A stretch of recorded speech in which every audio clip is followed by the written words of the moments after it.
A man walks into a clearing in the deep woods in the late 19th century. He carries a heavy iron hammer. He steps out of the dense tree line and onto a massive, bizarre field of barren boulders where no trees grow, no soil settles, and no animals build their dens. It is just a scar of broken, reddish-brown stone stretching out under the sky. He walks toward the center of the field, chooses a rock that looks entirely unremarkable, and strikes it with his hammer. Instead of a dull, heavy thud, a clear, metallic bell tone rings out across the valley. It sounds like an anvil being struck in an empty cathedral, a pure, resonant frequency that hangs in the air for seconds. Intrigued, the man manages to pry the heavy boulder loose from its resting place. He wrestles it into his wagon, hauls it back to his property, and sets it proudly on his front porch to show his friends. But when he strikes it again, the magic is gone. The stone produces nothing but a dead, flat clack. He has not changed the stone. He has not altered its chemistry. He has not broken it. And yet, whatever made it sing has completely vanished. This is not a myth, nor is it a local ghost story. This is a documented physical anomaly that has frustrated geologists, captivated early settlers, and been revered by indigenous tribes for centuries. We are talking about the ringing rocks. These are massive boulder fields, most famously located in Upper Bucks County, Pennsylvania, and Jefferson County, Montana, where the stones behave like precision acoustic instruments. But they possess a caveat that defies simple logic. They only work when they remain exactly where they are. For generations, local tribes warned that the stones held a collective power, a voice that belonged to the whole field, not to the individual rock. Later, modern science arrived with hammers, microscopes, and acoustic sensors, confident they could explain it away as a simple trick of iron content or hollow centers. They were certain it was just a matter of basic material science. They were wrong. So, what exactly is happening in these silent clearings? Was it a trick of mineral composition, or did the ancient traditions describe a physical reality that took us a century to finally measure? In this investigation, we're going to look at the indigenous memory of the landscape, at the bizarre concert played on these stones in 1890, at the laboratory experiments that only deepened the confusion, and at the startling reason why science and tradition ultimately pointed to the exact same conclusion. To understand the sheer strangeness of these places, you first have to understand what it feels like to stand in one. Imagine you are walking through the lush, dense forests of Pennsylvania. The air is thick with the smell of pine, damp earth, and decaying leaves. Life is everywhere. And then, suddenly, the forest just stops. You find yourself standing on the edge of 7 acres of exposed, shattered boulders, piled 10 feet deep in some places. There is no vegetation. There is no soil between the cracks. It looks as though a meteor shattered against the earth, or as if a river of stone was frozen in time. The indigenous people of the Delaware Valley, the Lenape, knew this place long before any European mapmaker drew a line across the continent. And they treated it with a caution and a reverence that had nothing to do with a simple fear of the dark or the unknown. To the Lenape, the landscape was not a dead, inanimate thing that you simply walked across. It was a participant in life. And this field of stones was recognized as something unique. We know from oral traditions and later anthropological recordings that these ringing stones, and others like them across the continent, were often used in ceremonies. They are what anthropologists call lithophones, stones that produce musical notes. But the indigenous understanding went deeper than just using them as primitive drums. The tradition held that the stones had a voice, but it was a voice that required the community of the field. The story was not written down in ledgers, it was spoken, from grandparent to grandchild, always with the understanding that the stones were deeply connected to the place they rested. You did not simply take one away and expect it to speak to you. Its voice was tied to its resting place. To us, sitting in modern rooms with modern technology, it is easy to dismiss this as folklore. We tend to view early indigenous warnings as poetic metaphors, primitive ways of explaining things they did not understand. But to people who lived off that land every single day, whose survival depended on an intimate, flawless understanding of their environment, this was practical knowledge. It was the kind of observation you did not ignore. If you enjoy stories the history books quietly skipped, consider subscribing because this channel lives on them. The early European settlers who pushed into these territories heard the stories, and as was typical of the era, they largely ignored them. They saw a pile of rocks, but then they began to accidentally drop their tools on them. They began to drive their horses near them, and they heard the sound. We are going to look at what happened when a local historical society decided to turn this anomaly into a public spectacle, at the physical evidence that was found when the stones were finally taken into a laboratory, at why the official geological explanations left so much unexplained for decades, and at what the people who were actually there believed until their last day. Because years later, a completely different group of people arrived, men of science and industry, and what they recorded should not have matched the indigenous legend at all, but it did. The true public awakening to the ringing rocks happened not in a quiet moment of discovery, but in a loud, bizarre spectacle. Picture the scene.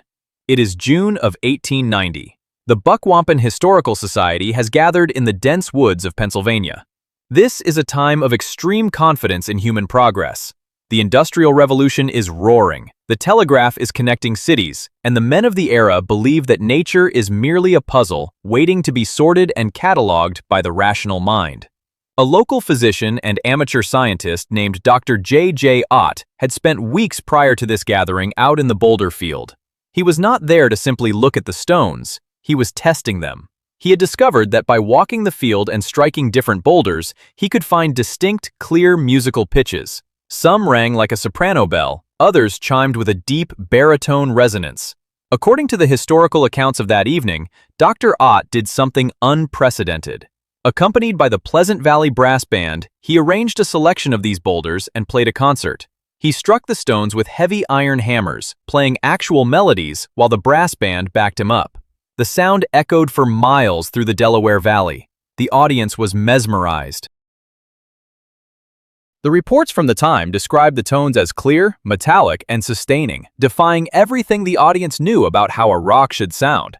The event was a triumph, a testament to man bending nature to his will. But then came the problem.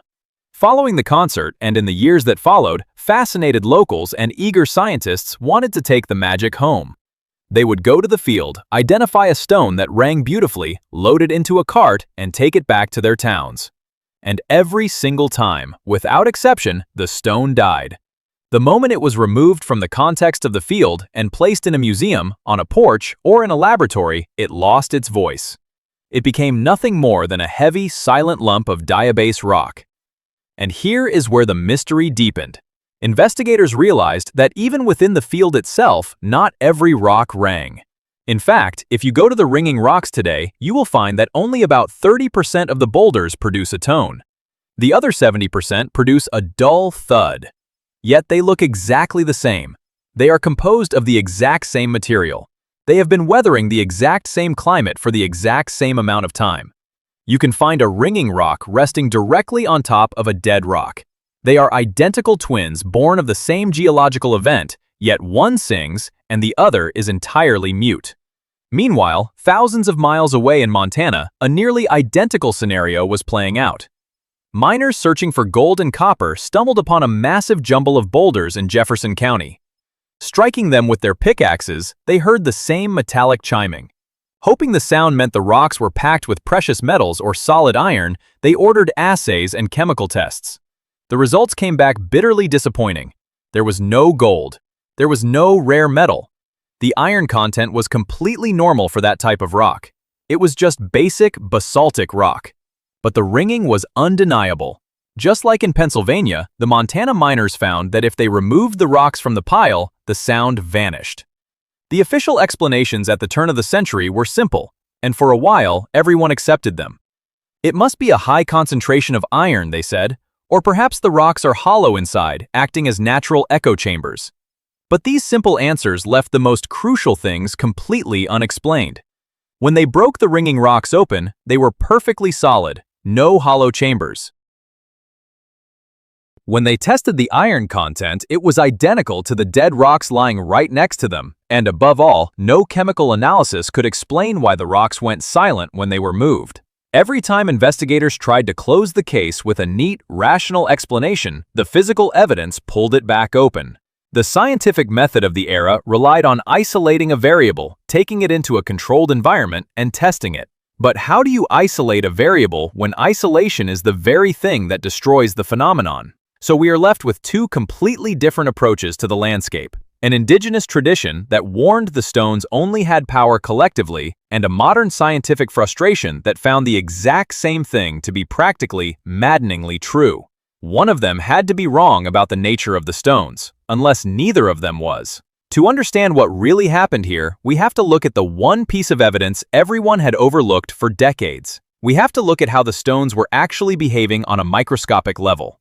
By the 1960s, geology had advanced significantly. The mystery of the ringing rocks had languished as a local curiosity, a tourist oddity where people brought hammers on Sunday afternoons. But in 1965, a geologist at Rutgers University named Richard Foss decided to subject the rocks to modern acoustic and laboratory testing. He was determined to finally strip the magic away and find the mechanical truth. Foss went to the Pennsylvania site, identified several ringing rocks, and carefully transported them back to the laboratory. As expected, when he placed them on his laboratory tables, they sounded dead. But Foss did not rely on his ears alone. He attached sensitive acoustic equipment, oscilloscopes, and vibration sensors to the stones, and then he struck them. This is the moment the whole case turns, because the instruments registered something the human ear could not hear. When struck in the laboratory, the rocks were actually still vibrating. They were producing a myriad of extremely low frequencies. The vibration was real, but it was suppressed, damped down to a level that made it inaudible to human hearing.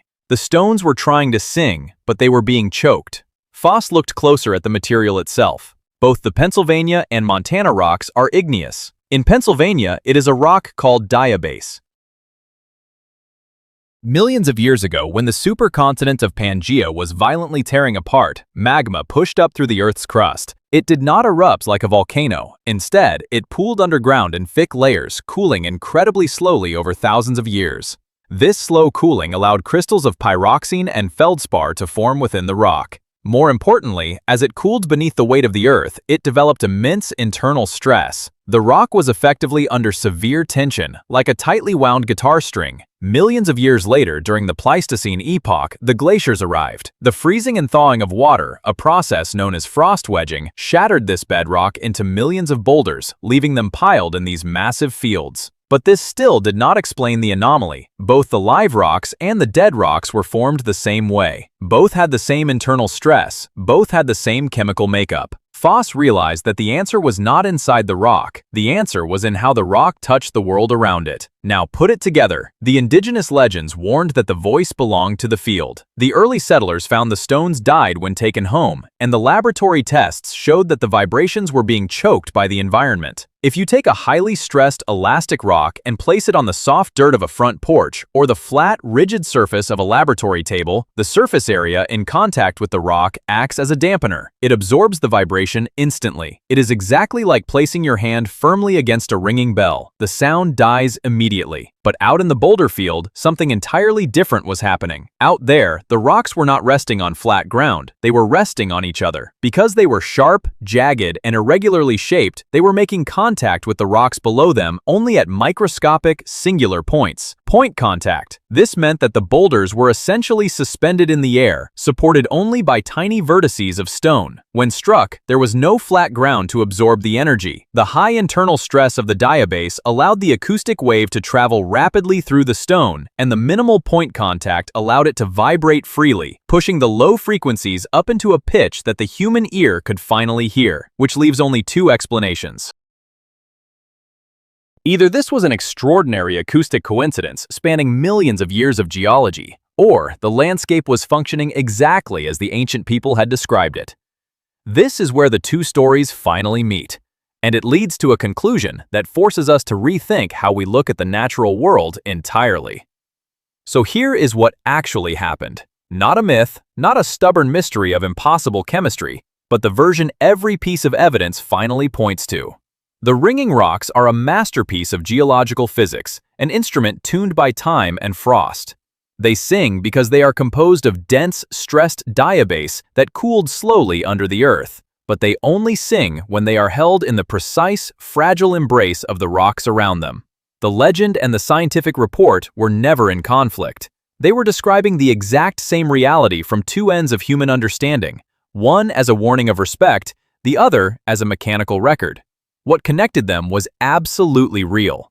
The indigenous people who told their children that the stones could not be taken away were not speaking in poetic mysteries. They were stating a literal, physical fact. The stone requires the field. Take it away, and you ground it. You dampen its vibration. You kill its voice. Think back to the anomaly of the field, the 30% of rocks that ring and the 70% that do not. For decades, this drove people crazy. Why would two identical rocks lying next to each other behave differently? The answer lies perfectly within the point contact theory. A rock will only ring if it happens to fall and wedge itself in a way that provides minimal contact points. If a rock falls and rests flat against another, or if dirt and debris build up under it over the centuries, it becomes grounded. It becomes a dead rock. The acoustic magic is entirely dependent on the exact random geometry of how the stone rests at this specific moment in time. If an earthquake were to shift the pile tomorrow, the ringing rocks might go silent, and the dead rocks might suddenly find their voice. We cannot independently prove what was in the minds of the people who first walked these fields thousands of years ago. No one can at this distance in time. But of every explanation ever offered, this is the only one that leaves nothing unaccounted for. The internal stress of the magma, the freeze and thaw of the glaciers, the microscopic points of contact, and the silence of a stolen stone. It all aligns flawlessly. After everything, the frustrated miners in Montana, the bewildered historical society in Pennsylvania, the scientists staring at his oscilloscope, it all comes down to this one quiet truth. And it had been sitting in front of us the whole time, which means the people who lived along those rivers and hunted in those forests were right all along. They were not superstitious. They were observing. They understood the mechanics of their world intimately, even if they used different words to describe it. They knew that pulling a piece out of the whole destroyed the very thing that made it special. But the answer is not really where this story ends, because what it tells us about ourselves and how we approach the unknown is the part that lingers. We live in a culture that fundamentally believes in reductionism. When we encounter something strange, beautiful, or inexplicable, our first instinct is to take it apart. We want to isolate it. We want to drag it out of the forest, put it under a bright light on a steel table, and break it down to its base chemicals. We assume that if we can measure the iron content, if we can weigh the stone,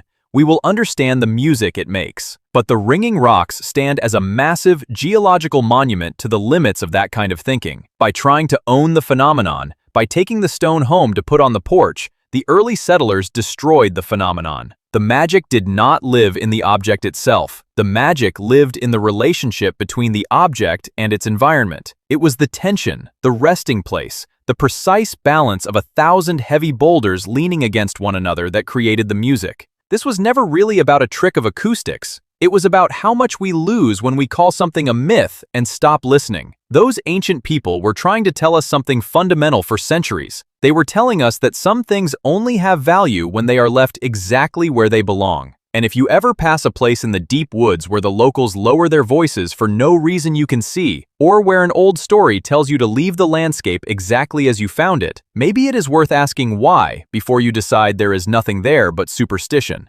Remember that man we started with, the one who carried the heavy stone back to his house only to find it dead and silent. Look at him again now. His disappointment is not a mystery anymore. It is a perfect reflection of our own hubris. He did not realize that the song belonged to the mountain, not to the stone. So I want to ask you this. Is there a story like this where you grew up? A local place? A strange warning? Something everyone in the town knew about but no one could ever properly prove in a laboratory? A place that felt like it had its own rules? Tell me in the comments. I read them, and they are often where the best stories for this channel begin. I really do want to hear your answer to that because the conversations under these videos are half the reason I make them. And if this is the kind of story you want more of, the ones the history books quietly skipped or tried to simplify, then subscribe to the channel.